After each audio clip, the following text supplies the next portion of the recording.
Hi friends, welcome back to అక్క చెల్లి ఒక కూతురు.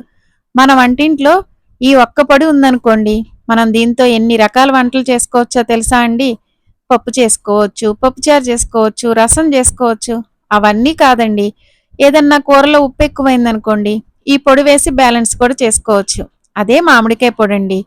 ఈ పొడి కోసం మామిడికాయల్ని కొంతసేపు నీళ్ళల్లో ఉంచి శుభ్రంగా కడుక్కొని ఇలాగ పై తొక్కంతా తీసేయాలన్నమాట.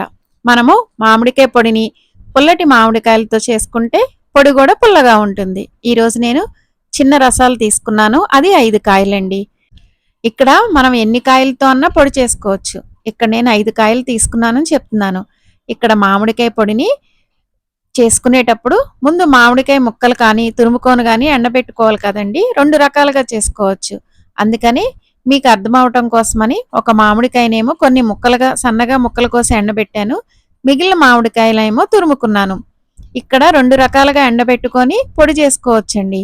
కాకపోతే మామిడికాయ ముక్కలు ఎండడానికి టైం పడుతుంది, వాటిని మిక్సీలో వేసి పొడిగొట్టుకోవడానికి కూడా కొంచెం ఇబ్బంది అవుతుంది. అదే మనం ఇలా మామిడికాయలన్నింటినీ తురుముకొని ఎండబెట్టుకున్నాం అనుకోండి, తొందరగా ఎండిపోతుంది మామిడికాయ తురుము. మిక్సీలో కూడా తొందరగా అంటే ఈజీగా పొడి చేసేసుకోవచ్చు అనమాట. అందుకనే తురుముకోవడానికి టైం పట్టినా ఓపిక్గా మామిడికాయలన్నింటినీ తురుముకొని ఎండబెట్టుకుంటే పొడిగొట్టుకునేటప్పుడు మనకి ఈజీ అవుతుందండి. మీకు ఇలా వీలుగా ఉంటే ఇలా తురుముకొని ఎండబెట్టుకొని పొడి చేసుకోవచ్చు. లేకపోతే ముక్కలుగా కట్ చేసుకొని చాలా సన్నగా కోసుకోవాలండి ముక్కలు. వాటిని ఎండబెట్టుకొనన్నా పొడిగొట్టుకోవచ్చు. ఇలాగా మనం తీసుకున్న మామిడికాయలన్నిటినీ ఇలా తురుముకొని ఆ తురుముకున్న దాన్నంతా ఒక కవర్ మీద విడివిడిగా వేసుకొని ఎండబెట్టుకోవడమేనండి. ఇక్కడ ఎండ బాగా ఉంటే 2 రోజుల్లోనే తురుమంతా మంచిగా ఎండిపోతుందండి. ఇక్కడ నాకు 3 రోజులు టైం పట్టిందనమాట. ఇప్పుడు మీరు చూస్తున్నది 3వ రోజండి. ఇలాగ ఎండిన దాన్ని కవర్ మీద నుండి మొత్తం తీసేసుకొని వేరే ఒక ప్లేట్లో వేసుకొని పొడి పొడిగా అయ్యే వరకు ఎండబెట్టుకోవాలండి. ఇప్పుడు కొంచెం ఎండిందనమాట. దీన్ని ఇంకొంచెం ఎండబెట్టుకోవాలి పొడి అవ్వాలంటే. ఇప్పుడు దీన్ని కవర్ మీద నుండి తీసేసి మొత్తం ఒక ప్లేట్లో వేసుకొని ఎండబెట్టుకున్నాను. అలా ఎండిన దాన్ని మిక్సీలో వేసుకొని పొడిగొట్టుకోవడమేనండి.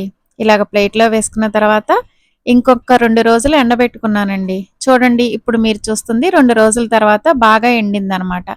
ఇప్పుడు దీన్ని మిక్సీ జార్లో కొంచెం కొంచెం వేసుకొని పొడిగొట్టుకోవడమేనండి.